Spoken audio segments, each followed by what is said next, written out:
अब मुझसे अपना बचाव करना चाहते हो तो मेरे प्रश्न का उत्तर दो। क्या कर रहे थे तुम सभी देवता कैलाश पर? बताओ, अन्यथा।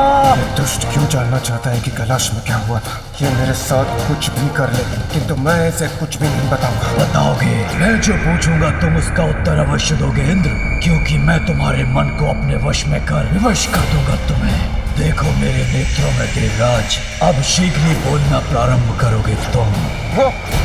वो बालक माता पार्वती और भोलेनाथ का पुत्र है।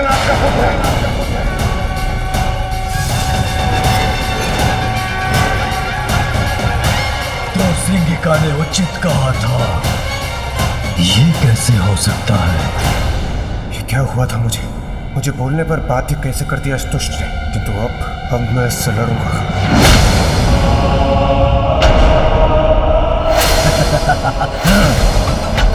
व्यतीत हो रहा है और प्रताड़ित और अपमानित होना है तुम्हें इंद्रदेव। तुम्हें निराश नहीं करूंगा।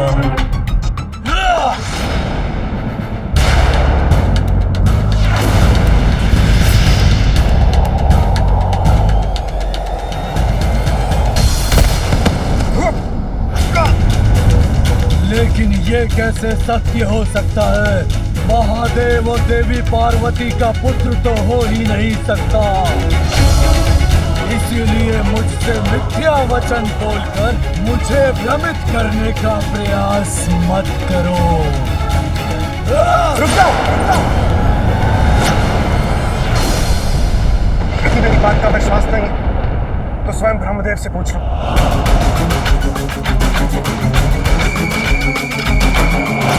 ब्रह्मदेव,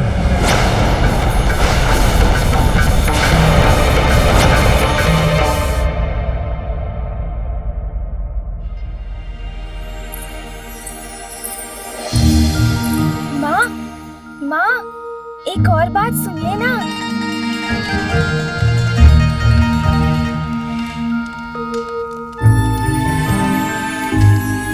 और माँ, एक और बात, पिताश्री का तीसरा नेत्र। हम सभी के पास तो 2 ही नेत्र है, पिताश्री के पास एक तीसरा नेत्र भी है, जानती हैं आप?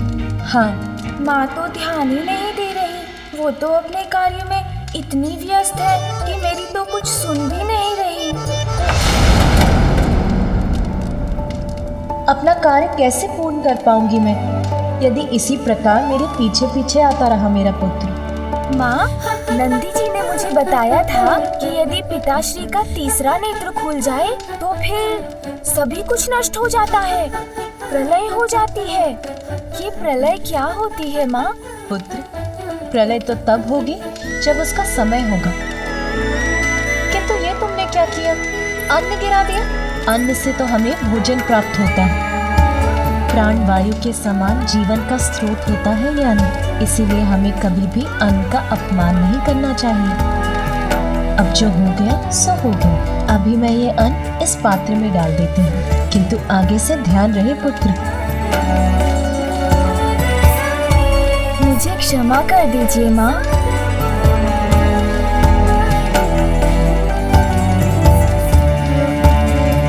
माँ, मैं और एक बात तो बताना भूल ही गया।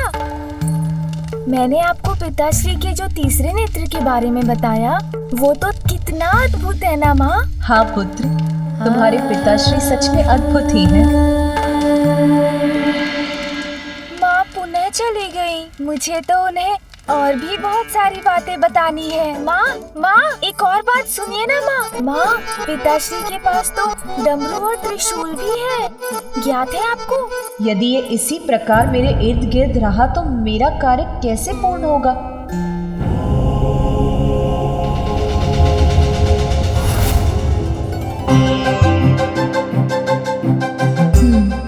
स्वामी को जैसे कोई चिंता ही नहीं है, अपने ध्यान में ही लीन है। और एक मैं हूँ जो ग्रह को व्यवस्थित करने के कार्यों में व्यस्त हूँ। उनके लिए तो ध्यान सर्वोपरि है। अब तो मुझे उनसे बात करनी ही होगी। आपने सुना ना माँ, मैंने क्या कहा? माँ, नंदी जी ने ना मुझे पिताश्री के त्रिशूल के बारे में बताया था। कितना प्रचंड है वो, आप जानती हैं? पुत्र, हाँ माँ। मेरे साथ आओ। अच्छा माँ, मैं तो आपके साथ ही हूँ। आप जहाँ कहेंगी वहाँ चलूँगा। किंतु हम जा कहाँ रहे हैं माँ? आओ। स्वामी, क्या आपको ज्ञात है आज संपूर्ण दिवस यहाँ क्या कुछ हुआ है? नहीं ज्ञात है? कोई बात नहीं, मैं बताती हूँ। जब आप यहाँ ध्यान में मग्न थे, तब मैंने नंदी, श्रृंगी और अन्य गणों को हमारे पुत्र के लिए फल, दूध और मधु लाने के लिए भेजा। उसके बाद मैंने अपने पुत्र के कक्ष की व्यवस्था की। फिर मैंने गृह के अनावश्यक कार्य किए। मैंने तो ये सब किया। अब आप बताइए, आपने संपूर्ण दिवस क्या क्या किया? नहीं, इतना विचार करने की आवश्यकता नहीं है, क्योंकि आपने तो ध्यान करने के सिवाय और कुछ भी नहीं किया। जानना चाहते हैं मुझे ये सब कैसे ज्ञात है? बताती हूँ। जब मैं एक एक कर सभी कार्य निपटा रही थी और साथ ही हमारे पुत्र का ध्यान भी रख रही थी, मेरी दृष्टि जब भी बाहर गई, आप यहीं थे, ध्यान में लिए। जानती हूँ, ध्यान तो आपके लिए बहुत महत्वपूर्ण है। जगत कल्याण का उत्तरदायित्व जो है आप पर। किंतु स्वामी, हमारे गृह में अब एक बालक है। आपके पुत्र का आगमन हुआ है। यदि मेरे ऊपर आपका और उसके साथ अन्य कार्यों का भार भी पड़ गया, तो मुझे कठिनाई नहीं होगी क्या? फिर मुझे अपने पुत्र की छठी नामकरण आदि संस्कारों का, उसके जन्म के उत्सव का भी तो विचार करना है। आपसे मैंने गृह के किसी कार्य को करने के लिए तो कभी नहीं कहा। किंतु स्वामी, आपको अपने दायित्व स्वयं समझने चाहिए स्वामी। आपके पुत्र के प्रति आपका भी दायित्व है, ये तो समझते हैं ना आप? अब आप शांत क्यों हो गए? कुछ बोल ही नहीं रहे। कहिए ना, इतना तो आप भी समझते हैं ना? मैं तुम्हारी बात समाप्त होने की प्रतीक्षा कर रहा था प्रिय। मैं समझता हूँ, अपने समस्त दायित्व भली भांति समझता हूँ। कहो, मैं कैसे सहायता कर सकता हूँ? आपको ज्ञात है, आज संपूर्ण दिवस आपका पुत्र मेरे पीछे पीछे घूमकर मुझे ये बताता रहा कि उसके पिता किस किस प्रकार से अद्भुत हैं। तो अब मेरा एक सुझाव है, मैं अपने शेष कार्य समाप्त करके आती हूँ और आप अपने ध्यान के स्थान पर अपने पुत्र के साथ कुछ समय बिताइए, उससे बातें कीजिए। वो आपके बारे में जानने के लिए उत्सुक है, उसकी जिज्ञासा शांत कीजिए स्वामी। अवश्य पार्वती। पुत्र, अब तुम कुछ समय अपने पिताश्री के साथ बैठो, उनसे बातें करो। उचित है ना?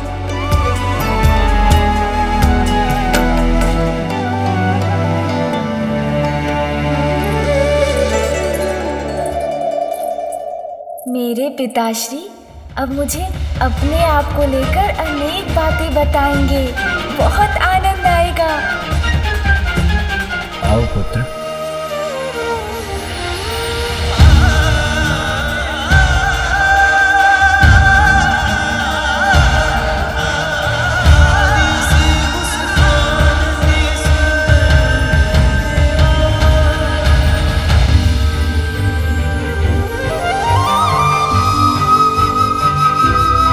पिताश्री, आप निद्रा मग्न हो गए क्या?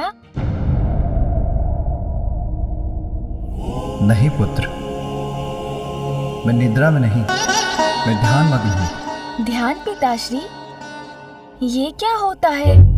ये तो मुझे नहीं ज्ञात। आप करते हैं तो कुछ अद्भुत ही होगा। बताइए ना पिताश्री। पुत्र, ध्यान से हमारा अंतर्मन शुद्ध होता है। हम अपने भीतर झांक कर अपना सत्य ढूंढ पाते हैं और आंतरिक और बाहरी वास्तविकता का हमें स्पष्ट बोध हो जाता है। किंतु पिताश्री, मुझे तो बिना ध्यान के ही सब कुछ स्पष्ट हो गया है। अब तो मैं आपको भली भांति पहचान गया हूँ। आपके विषय में सब कुछ ज्ञात हो गया है मुझे। जो कुछ भी नंदी जी ने मुझे बताया था, अब वो सब कुछ स्पष्ट हो गया है मुझे। मैं आपको बताऊं पिताश्री?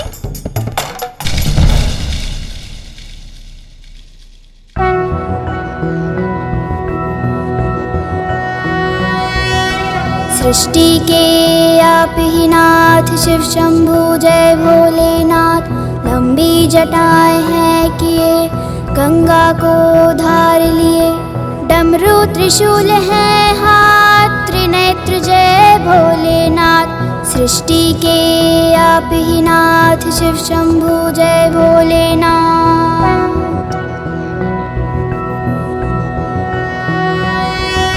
तन पे भस्म है मले, नाग धरा है गले। रुद्राक्ष है, क्षण है साथ, बम बोल बम भोलेनाथ। सृष्टि के आप ही नाथ, शिव शंभु जय भोलेनाथ।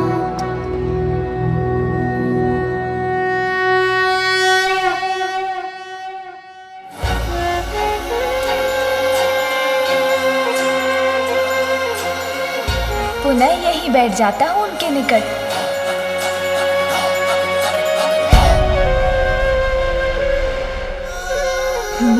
पिताश्री के नेत्र तो पुनः बंद हो गए। अब मैं क्या करूं? माँ ने कहा था पिताश्री के साथ ही रहना तो उचित है। अरे ये क्या है? जो भी है बहुत सुंदर है। पकड़ लेता हूँ। अरे पकड़ में नहीं आ रहा।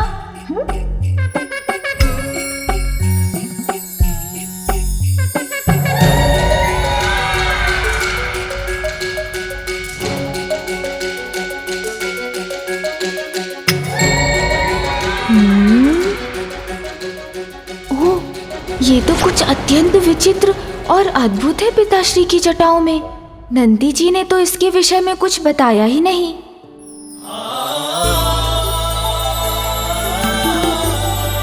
अतुलनीय सौंदर्य है मेरा, मुझसे भी अधिक सुंदर कोई कहाँ हो सकता है भला।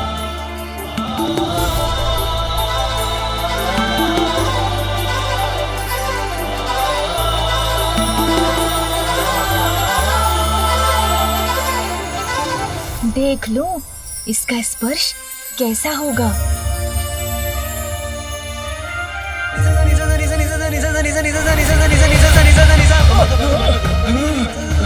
क्या हुआ स्वामी?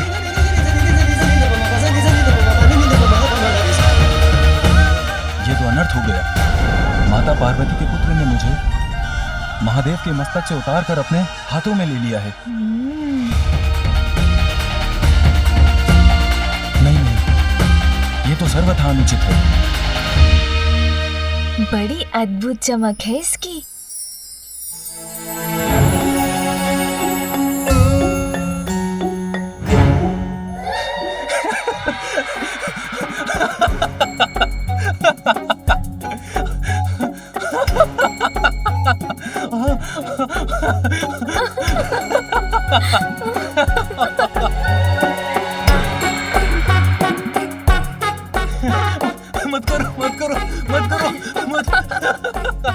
किंतु स्वामी, मैं आपको कहाँ गुदगुदा रही हूँ? माता पार्वती का पुत्र मुझे गुदगुदा कर अब प्रताड़ित कर रहा है।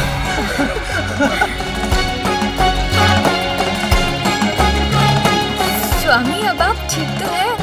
हाँ, अभी तो कुछ अच्छा अनुभव कर रहा हूँ। अपने इस दिव्यास्त्र से मैं सभी बुरे असुरों को नष्ट कर दूंगा।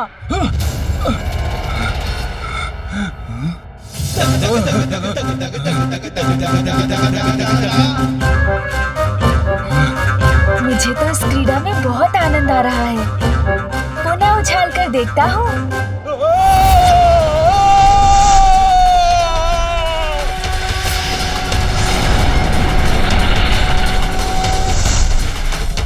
प्रकाश कहाँ से उत्पन्न हो रहा है?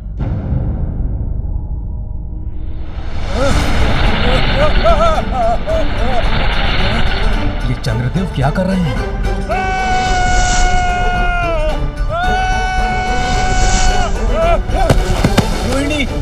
मुझे। कुछ कीजिए, सहायता कीजिए मेरी। स्वामी, आपने शनिदेव को देवी पार्वती के पुत्र को देखने के लिए प्रेरित किया था ना? ये उसी का परिणाम है। अब ये तो आपको भुगतना ही होगा। देवी पार्वती का पुत्र चंद्रमा के साथ क्रीड़ा कर रहा है। कहीं इसके परिणाम स्वरूप इस पर कोई संकट ना आ जाए। आपकी चिंता दूर करने के लिए मैं अपनी वीणा से कोई राग वादन करती हूँ।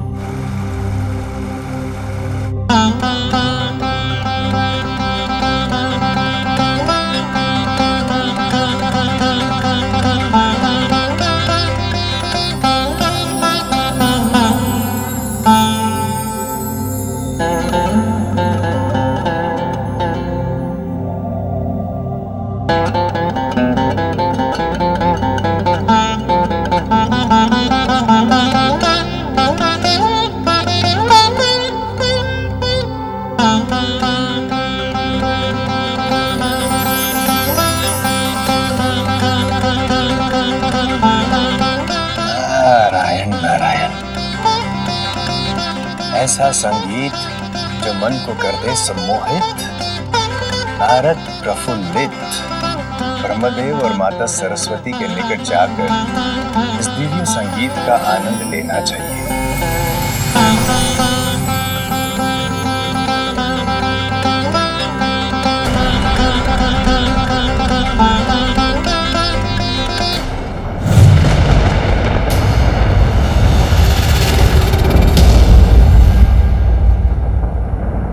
क्या हुआ देवी? अचानक कौन सी चिंता आपको विचलित कर उठी है? ज्ञात नहीं स्वामी, किंतु प्रतीत हो रहा है जैसे कोई अशुभ अपवित्र हमारी ओर बढ़ रहा है। कुछ ऐसा जो हमारे इस पवित्र स्थान को दूषित कर देगा। देवी, जिस प्रकार कमल का पुष्प कीचड़ में रहकर भी अपनी सुंदरता और पवित्रता को कलंक नहीं लगने देता, उसी प्रकार कोई भी अपवित्रता भला आपको स्पर्श कैसे कर सकती है? आप तो स्वयं दिव्य पवित्रता की ही प्रतीक हैं। वैसे भी कभी कभी अपवित्रता के जागृत होने से भी पवित्रता का भी भान होता है। आपका कथन सर्वथा उचित है स्वामी। अपवित्रता के अंत में ही पवित्रता का विस्तार निहित है। किंतु फिर भी यहाँ किसी अपवित्र और दूषित अस्तित्व के आगमन का आभास मुझे चिंता मुक्त नहीं होने दे रहा है स्वामी।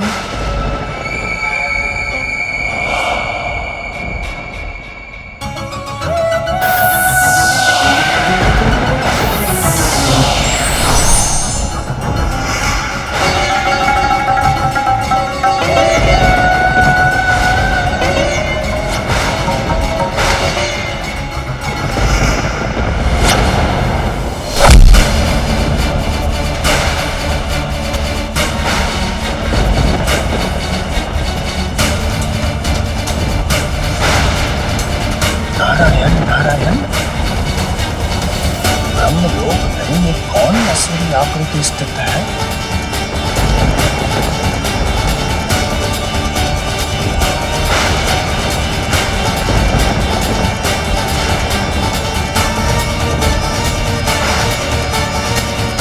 कदाचित देवी सरस्वती की चिंता उचित थी। इस दुष्ट के आगमन की पूर्व सूचना प्राप्त हो रही थी उन्हें।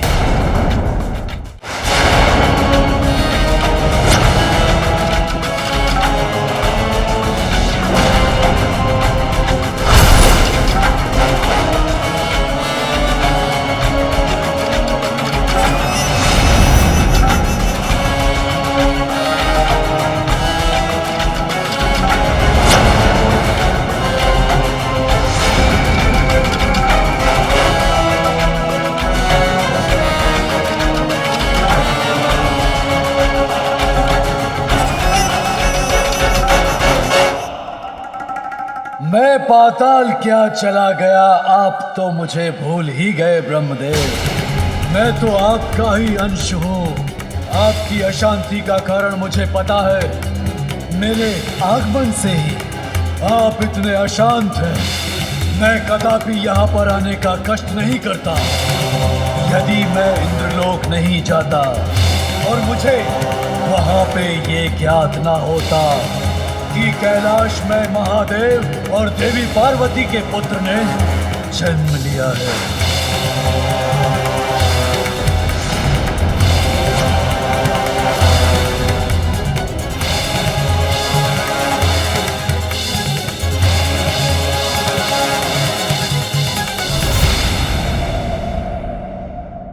इससे तो कितना प्रकाश प्रस्फुटित हो रहा। एक बार इसे ढक कर देखता हूँ।